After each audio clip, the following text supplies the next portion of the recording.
Hello মা, আমাকে না আমার শাশুড়ি আটা মাখাতে বলেছে।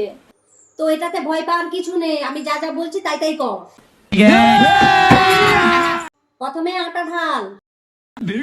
কোথায়? তোর মাথায় ঢাল। এটুকু জানিস না?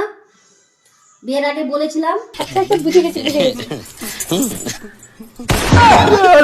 এবার কি করবো? গ্লাসে করে জল ঢাল। কোথায়? रुको जा, ওই আটায়। सबर करो।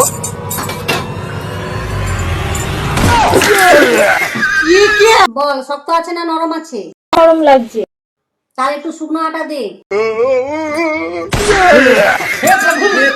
করেছি। এবার কেমন হয়েছে বল। একটু শক্ত শক্ত লাগছে। এবার হাতে করে একটু জল দে।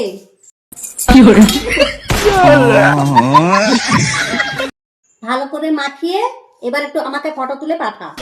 No, no, no.